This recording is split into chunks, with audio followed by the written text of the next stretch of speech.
এখন আর ডিস্টার্ব করেন না তো ভাই। তেলের দাম বাড়ছে তো নাটকীয় ভাবে 10 টাকা সর্বোচ্চ বাড়াইতে পারতো, 5 থেকে 10 টাকা। মনে হয় না আর কষ্ট করা লাগবে, তেলের দাম বাড়ানোর জন্য মনে হয় এই ইয়াটা আর কি নাটক তৈরি হয়েছিল।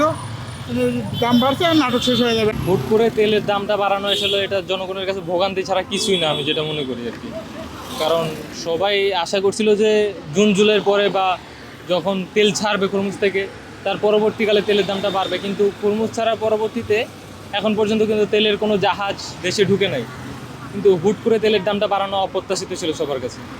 তেল কি নতুন দামে পাইলেন নাকি আগের দামে? না, নতুন দামে পাইছে 140 টাকা করে লিটার। যদি হচ্ছে আপনার তেলের দাম বাড়িয়ে ঠিক আছে, প্রয়োজন পত্র বাড়াতে পারে, কিন্তু যদি আমাদের ভোগান্তিটা কম হতো তাহলে মনে হয় এত কষ্ট থাকতো না। কিন্তু আমাদের সেই কষ্ট থেকেই গেল, কিন্তু অতিরিক্ত দামে আবার তেল কিনতে হলো। একটু কম বাড়াইলেও পারতো, যেহেতু অকটেন পেট্রোল আমাদের নিজেদের দেশে উৎপাদিত পণ্য।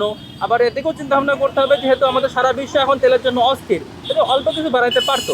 যারা মজুত করছে আর কি, ঠিক আছে, ওরা তো লাভবান হবে। এই যে অনেক আগে তো আমরা দেখছি, আপনারাও দেখছেন যে অনেক যে তেল অবৈধভাবে মজুত করছে, ঠিক আছে, এরা আসলে জিতে গেল, ঠিক আছে। আর যারা আমরা তো এই গাড়ির সিরিয়াল একটু কমই আছে, কিন্তু বাইকে তেল নিতে একটু হাসল হতে হচ্ছে আর কি।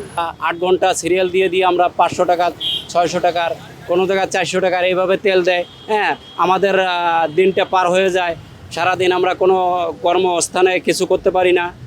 তারপরে এখন যে দামটা বাইর করছে, বাড়াইছে, এটা আমরা এখন কি হবে সামনে এটা আমরা বলতে পারি না। এখন যে আমাদের সঙ্গে সিন্ডিকেট করতেছে নাকি তারা আসলে দেশে তেলের তেল নাই। 20 টাকা বাড়ানো এটা আমাদের কষ্টকর, 20 টাকা বাড়ানো ঠিক না।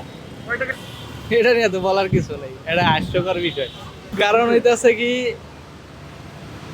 বিগত সরকারও বলছে আমাদের অকটেন পেট্রোল কিনা লাগে না, এই সরকারও বলতেছে অকটেন পেট্রোল কিনা লাগে না, আমরা গ্যাসের যে বাই প্রোডাক্ট ওইটা হিসাবে আমরা অকটেন পেট্রোল পাই।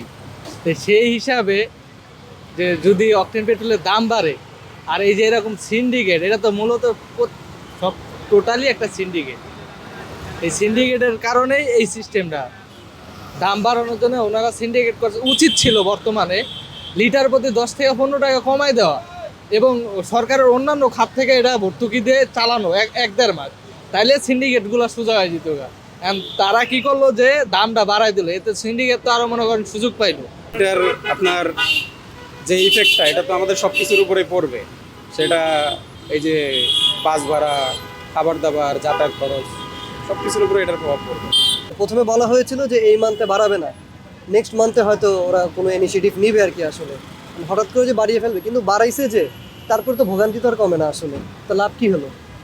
যদি এমন হতো যে হ্যাঁ 20 টাকা বাড়িয়েছে, 120 টাকা 140 টাকা করেছে, বাট এই সিরিয়ালে দাঁড়িয়ে 6 ঘন্টা ধরে যাচ্ছে, আমাদের অফিসের কাজটা সব ফেলে রেখে এখানে দাঁড়িয়ে আছি।